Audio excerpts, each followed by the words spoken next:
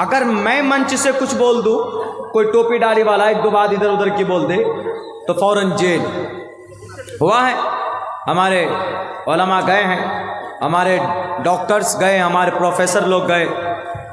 وہ رام گری مہاراج نے اتنا بڑا بھاشن دیا تو سی ایم کیا کہتا ہے؟ سی ایم مہاراشٹر کا، وہاں کا سی ایم یہ کہتا ہے، جو لوگ سوشل میڈیا میں دیکھے ہوں گے ان کو تو پتا ہے، جو لوگ سوشل میڈیا آپ لوگ نہیں ہے تو آپ لوگوں کو بتا رہا ہوں. انہوں نے یہ کہا،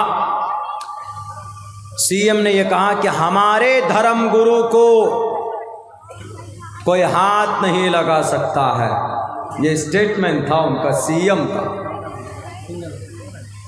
ارے تمہارا دھرم گرو ہے ہی نہیں، وہ تمہارا جاہل گرو ہے، اس لیے کہ اس گرو کو نالج ہی نہیں ہے. جب اس سے انٹرویو لیا گیا، اس سے کہا گیا کہ ذرا آپ بتائیے گرو جی، آپ نے اتنی بڑی بات کیسے کہہ دی، اتنی غلط بات؟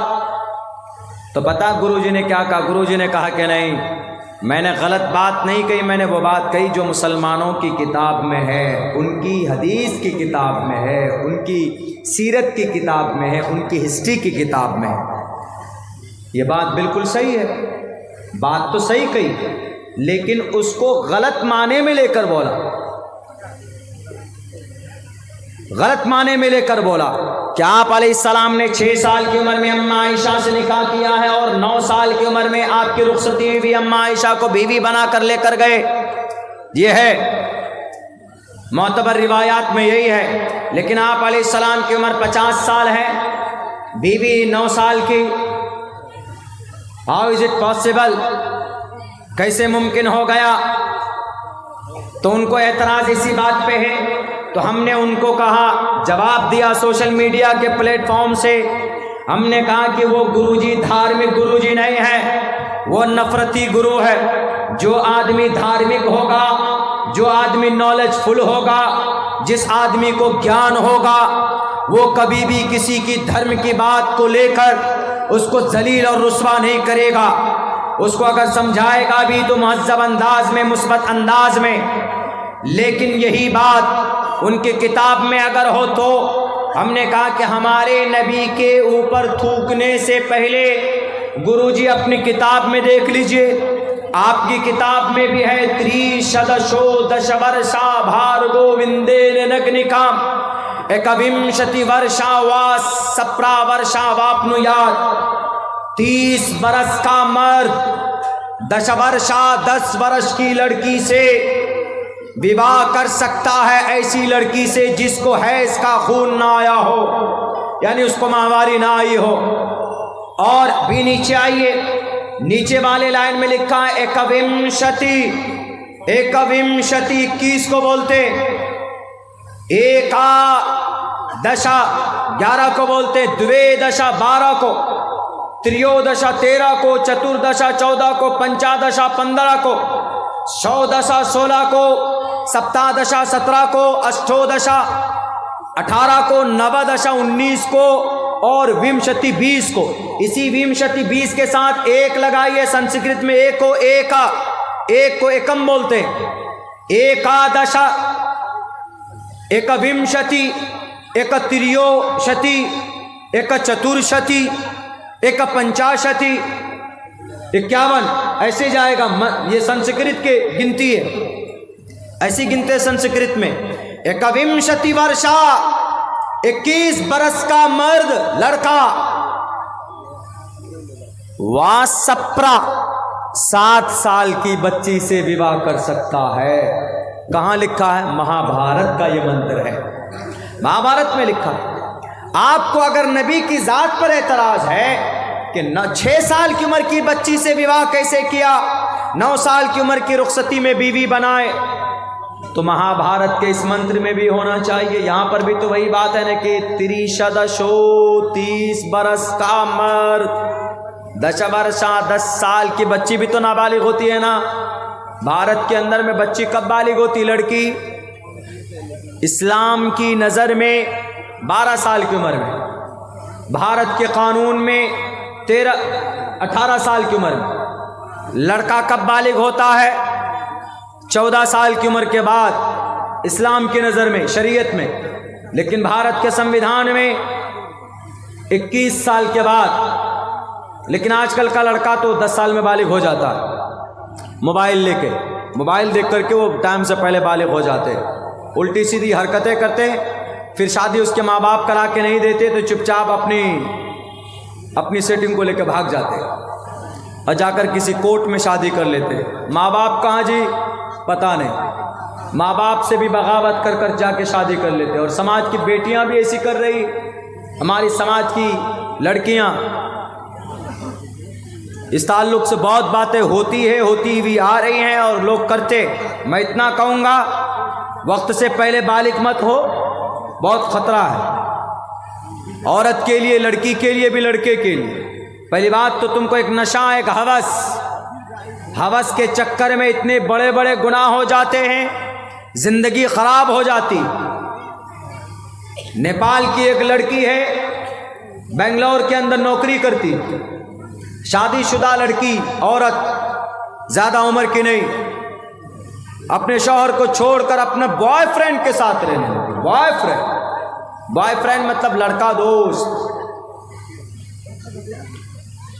ہوس پورا ہوا، 60 ٹکڑے کر کے فریج کے اندر اس کو ڈالا، 60 ٹکڑے کر کے فریج کے اندر ڈالا اس کو۔ 19 دن کے بعد اس کی لاش ملی، جب بدبو ہو رہی تھی، اور مارنے والا لڑکا اڑیسہ کا تھا، اور مارنے والا لڑکا لڑکی کا بوائے فرینڈ، دوست، جس کے لیے بولتے تھے you are my life, you are my Raj Kumar.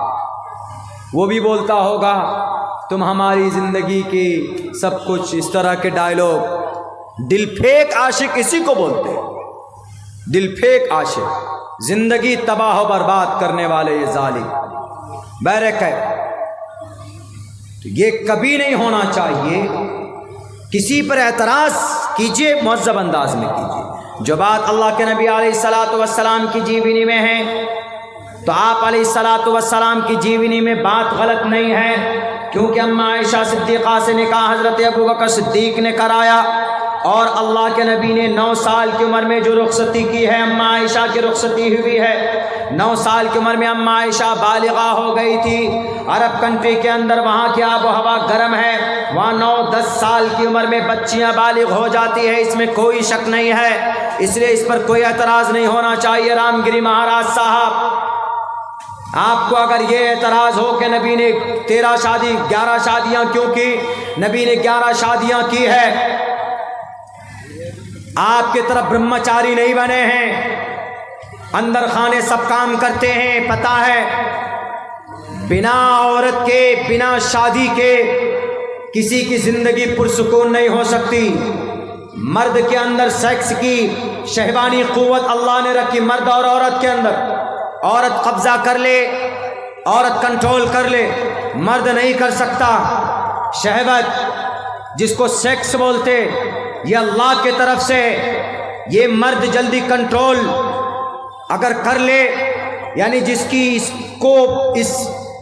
قوت کو، اس اچھا کو پورا کرنے کے لیے اللہ تبارک و تعالیٰ نے ایک نظام رکھا ہے کس کا؟ شادی کا۔ یعنی اگر آدمی کے اندر شہوت ہو، اس کو پورا کرنے کے لیے اللہ نے پاک رشتہ بنایا، کون سا؟ شادی کا۔ اللہ کے نبی فرماتے من استطاع منکم الباءۃ فلیتزوج، اگر تم میں سے کوئی آدمی خرچ برداشت کر سکتا، بیوی کو سکھ دے سکتا، اس کی ضرورت پوری کر سکتا، فلیتزوج، اس کو چاہیے کہ شادی کرے، گرل فرینڈ نہ بنائے، موبائل کے اندر میں ہیلو ہوا یوں نہ کرے، شادی کرے، بیوی بنائے، فلیتزوج۔ شادی کرنے کی وجہ سے آپ کے اندر کی خواہش، ایک دوسرے کے لیے لباس بن جائیں گے، ایک دوسرے کی ضرورت پوری کریں گے۔ فَإِنَّهُ أَغَضُّ لِلْبَصَرِ وَأَحْسَنُ لِلْفَرْجِ وَمَن لَّمْ يَسْتَطِعْ فَعَلَيْهِ بِالصَّوْمِ۔ اور اگر کسی کے اندر طاقت نہیں ہے، گھر نہیں ہے، پیسہ نہیں، لیکن شہوانی قوت ہے، تو وہ کیا کرے گا؟ بیوی بھی نہیں بنا سکتا، وہ شادی نہیں کر سکتا، کیونکہ ہی ہیز نو منی، اس کے پاس پیسے نہیں ہے۔ تو جناب محمد رسول اللہ فرماتے ہیں فعلیہ بالصوم، تو اس کے اوپر روزہ ضروری ہے، وہ روزہ رکھے گا تو روزے کی وجہ سے شہوانی قوت کم ہوتی، لاؤ کوئی ایسی مثال، کوئی ڈاکٹر کی گولی نہیں دکھا سکتے جو سیکس کو کم کرنے والی، جو سیکس کی بھوک کو کوئی کم کرے، نہیں دکھا سکتے۔ ہمارے نبی کے دامن میں آنا ہوگا رام گری مہاراج صاحب۔ اتنی بڑی بات ہمارے نبی کہہ رہے ہیں، آپ تو لوگوں کو ورغلاتے، ہمارے نبی کے پیغام سے سماج کے اندر میں ترقی ہوتی ہے۔ یہ پیغام صرف حدیث میں نہیں ہے، یہ پیغام آپ کے منوسمرتی میں بھی ہے۔ یتھا وایوں سماشرتے شرو جیونتے جنتوا تتھا گرستاماشرتے اتارا ورتتے اتارا شراما۔ اے نوجوانوں، جس طرح زندگی کے لیے ہوا ضروری ہے، ویسے ہی لائف کے لیے شادی ضروری۔ having a happy life in the form of wife، بیوی کے ذریعے سے ہی خوشحال زندگی ہو سکتی ہے اور سماج کا نرمان ہو سکتا۔ بہرکیف تو ہم نے یہ کہا کہ غلط فہمی کی بنیاد پر مجرم بنا دیا گیا اس قوم کو، ہماری مسجد کو، ہماری نبی کی سیرت و سنت کو جرم کے تمام تر آروپ لگا دیے گئے۔ وقت چونکہ ابھی کچھ دنوں پہلے جو مجھے چوٹ لگی ہے اس کی وجہ سے زیادہ دیر تک نہیں بیٹھ سکتے، گردن میں درد ہوتی ہے۔ میں گزارش کروں گا کہ اگلے جو وقتا ہیں آپ ان کو بلائیے، ان کے آنے تک جب تک میں بولتا ہوں تھوڑی دیر اور ان کے آنے تک میں بات کرتا ہوں، چونکہ میری گردن کے اندر میں تھوڑی پرابلم ہے۔ تو میرے بھائیوں، آج ہماری ہی یقیناً اعمال بد کا نتیجہ ہے کہ آج فلسطین کے اندر، غزہ کے اندر، ابھی تو لبنان کے اندر، ابھی کچھ دنوں سے ایران کے اندر حملے ہو رہے ہیں۔ ہمارا رشتہ مسجد سے مضبوط نہیں ہو رہا، ہمارا رشتہ اللہ سے قریب نہیں ہو رہا۔ آخر کیا وجہ ہے کہ ہم کلمہ پڑھتے ہیں، ہم نماز بھی پڑھتے ہیں، لیکن ہماری نمازوں کے اندر اتنی قوت نہیں ہوتی کہ جس سے ہم اپنی ضرورت اللہ کے سامنے پیش کریں تو اللہ تبارک و تعالی ہماری اس پریشانی کا سمادھان کرے۔ آج ہم نماز پڑھتے، مسجد میں جاتے، لیکن نماز جس صفت کے ساتھ ہونی چاہیے، کیا اس صفت کے ساتھ نماز ہوتی؟ اللہ کا قرآن تو صاف لفظوں میں کہتا ہے ان الصلاۃ تنہی عن الفحشاء والمنکر، بے شک نماز بے حیائی بری باتوں سے روکتی ہے۔ لیکن جب ہم مسجد میں دیکھتے ہیں کہ مسجد میں جو نمازی ہیں نماز پڑھ کر آتے ہیں تو گالی وہی بولتے، وہی دوسرے کی چغل خوری کرتے، وہی دوسرے کی غیبت کرتے، بے ایمانی وہی کرتے۔ آخر کیا وجہ ہے کہ نماز ہم کو صحیح حالت پر نہیں لا رہی؟ تو اس سے صاف پتہ چلتا ہے کہ اللہ کا قرآن صحیح ہے، ہماری نماز میں کمی۔ جتنے بھی نوجوان یہاں بیٹھے، نوجوانوں ایک پیغام دینا چاہتا ہوں، اپنے وقت کو ایسے ضائع مت ہونے دو۔ اللہ نے بہت پرامن علاقے میں آپ کو بسایا ہے، اور کوئی دقت کوئی پریشانی نہیں ہے۔ پوچھئے غزہ پٹی کے معصوم نوجوانوں سے، ایک گھر کے اندر 5 6 جوان ہٹے گٹے بیٹے تھے، لیکن RDX اور بم کے بارود بن کر رہ گئے وہ بچے۔ آج جو اسرائیل کو ناک کے بل کسی نے جھکایا ہے تو نوجوانوں کی طاقت نے جھکایا ہے فلسطین کے اندر، سرزمین غزہ پٹی کے اندر۔ وہ نوجوان ہیں جو ہمیشہ یہ کہتے حسبنا اللہ، ہمیں اللہ کافی ہے۔ وہ بھی تو جوان ہیں اور ہم بھی جوان ہیں، ہماری اور ان کی جوانی میں کیا فرق ہے؟ وہ ہمیشہ نماز کے پابند رہتے۔ صرف 5000 نوجوان ہیں، اسرائیل سے لڑنے والے کتنے؟ صرف 5000۔ اس تنظیم کا نام الحماس۔ ان 5000 نوجوانوں میں 3500 حافظ قرآن ہیں، 3500۔ بتائیے، اگر آپ کو صحابہ کی جھلک دیکھنا ہو، ویسا ایمان دیکھنا ہو، تو چلے جائیے غزہ پٹی کے ان مسلمانوں جو بچے ہوئے ان کو دیکھیے۔ پورا شہر برباد کر دیا گیا، پورا شہر۔ غزہ پٹی کوئی بہت بڑا شہر نہیں ہے، غزہ پٹی 40 کلومیٹر لمبا ہے، 12 کلومیٹر چوڑا، ایک جگہ صرف 6 کلومیٹر چوڑا ہے، اسی کے اندر 40 لاکھ لوگ رہتے ہیں۔ اس غزہ پٹی کا ایک علاقہ سمندر سے گرا ہوا، 3 حصہ اس کا 2 حصہ اسرائیل سے گرا ہوا ہے، ایک حصہ مصر سے گرا ہوا۔ وہ بیچارے سمندر میں جائیں تو ڈوبتے، اسرائیل میں جا نہیں سکتے۔ پتہ ہے کیوں؟ بڑی بڑی دیوار کھڑی کر دی ہے بارڈر پر اسرائیل کہ یہ اسرائیلی ادھر نہ، یہ غزہ پٹی کے فلسطینی ادھر نہ۔ اتنا بڑا ظلم ہو رہا، اسی لیے وہاں کے نوجوانوں نے اور وہاں کے مسلمانوں نے یہ طے کیا، یہ انہوں نے عہد کر لیا، عزم کر لیا، اب جو ہو دیکھا جائے۔ دنیا کی سب سے زیادہ ڈیفنس سسٹم اسرائیل میں، چھوٹا سا ملک ہے، چھوٹا سا، بہت پدھا سا، بہت بڑی آبادی بھی نہیں ہے، لیکن اتنا طاقت بنایا، اتنا طاقت انہوں نے بنا رکھا ہے کہ کوئی بھی ان سے قریب نہیں ہو رہا ان کے مقابلے کے لیے۔ کیوں؟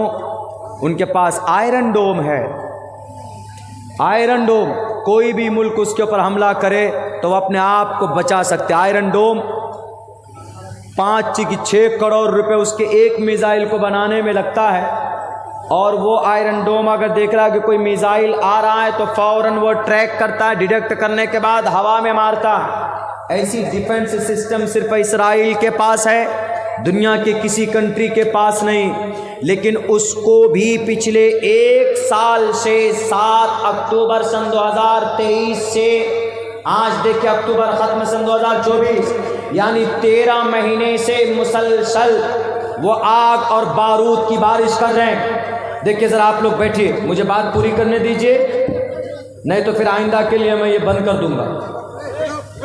آپ تھوڑا بیٹھ جائیے، اس کے بعد لے کے جائیے۔